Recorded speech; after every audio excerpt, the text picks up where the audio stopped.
and welcome back to another episode of the Bull in the Cup podcast. I'm your host, David. And I'm the co-host, also David, David's dad. All right, welcome everybody. So one thing following the Super Bowl, I think all of America can agree with, is it was quite a bust of a Super Bowl. Even Seahawks fans, as happy as they are, probably will admit the game itself wasn't great. Although congratulations to them. So when we don't have a great Super Bowl game itself, we kind of turn to the commercials and say, well, hopefully we have some good commercials. And so what we thought we'd do today is Dave and I watched the Super Bowl, and we're keeping track of some of our favorite commercials. We're each going to walk through two commercials that we liked and then dive into those companies to talk about them. So do you want to go first, David? I'll let you go first on this time. Okay, I'm going to go first? Okay. So one of the commercials I liked was the Pepsi versus Coke commercial. It was Pepsi's commercial, and they had the Coca-Cola bear doing the blindfold taste test, and ended up saying he liked Pepsi better than Coke.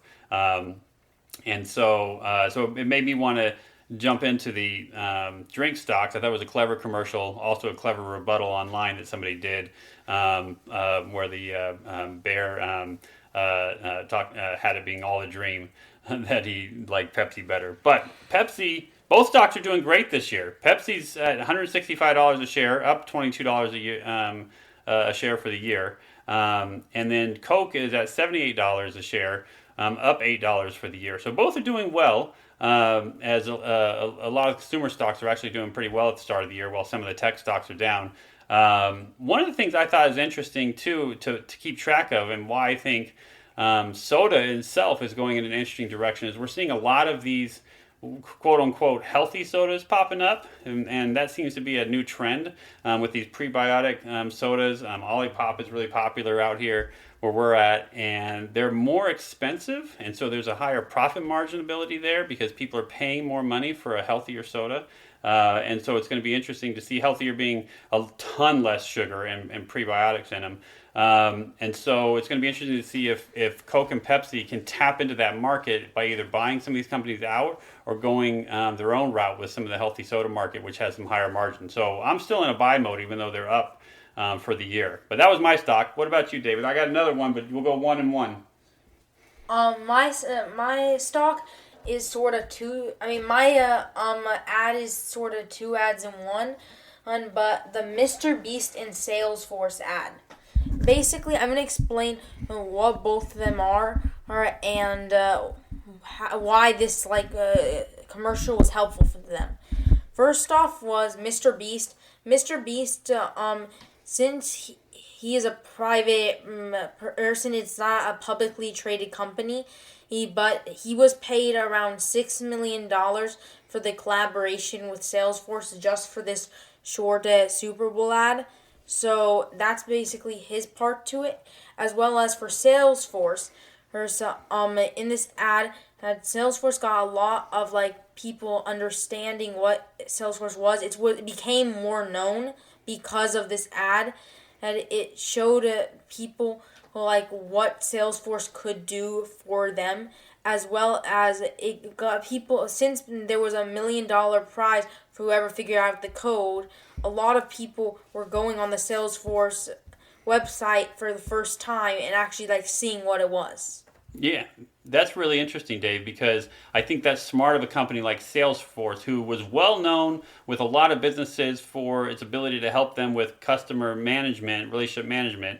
But any business wants to tap into new types of customers who they may not have already had exposure to. So partnering with Mr. Beast and kind of the younger generation who knows Mr. Beast well and who follows him was a brilliant idea on their part to expose them to kind of newer, younger companies and newer, younger people who may not be as familiar with them to begin with. So yeah, great one to pick.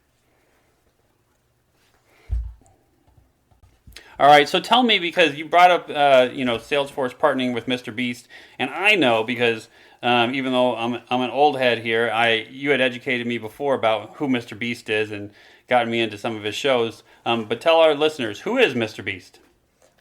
Basically, Mr. Beast now it's technically gone into Beast Industries and all of this.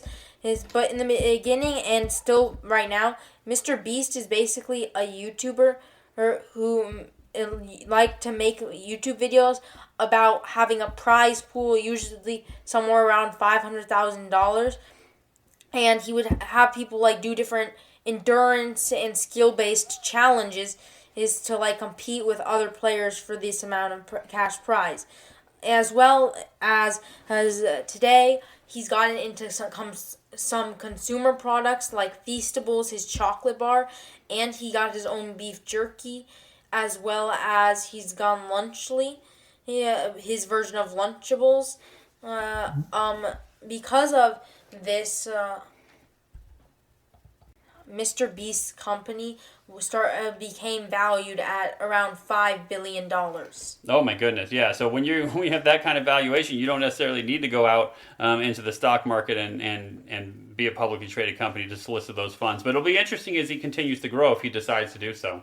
Okay, anything else you want to share? Or you want me to go with my second? You can go with your second pick. Okay, my second pick from the commercials from the Super Bowl was Instacart, which was funny. Ben Stiller was doing those flips in that competition against his musician colleague, where he was trying to flip off of a higher and higher elevation and kept injuring himself, which was funny. And it really spoke to me as to what most Super Bowl commercials are, which is the commercial itself has nothing to do with what's actually the company that they're advertising. But it was a funny commercial nonetheless. And it was advertising for Instacart. And Instacart, I'll tell you why I've been hesitant to use them yet, but it's a stock I'm actually watching and maybe buying in now. They're at $36 a share, down from a $51 a share high last August. But they just had a wonderful recent earnings report where they had total revenue increased 12% to $992 million for the year. So really doing well. They're pushing convenience and really are dominating this market. They've got 100,000 store locations that they're involved with, including Costco, Target, Walmart, Vons, Ralph's, the list goes on and on, Sprouts. And so it's the idea of, obviously, if you haven't used Instacart, you're just going to go on their website and you can have groceries delivered to your house within 30 minutes in many instances. And so it certainly is selling convenience. The challenge for me personally is that I don't want to pay $5 for a box of cereal because I want to get, whatever the super discount is at the grocery store at the time, and you're not necessarily getting that when you go onto Instacart all the times.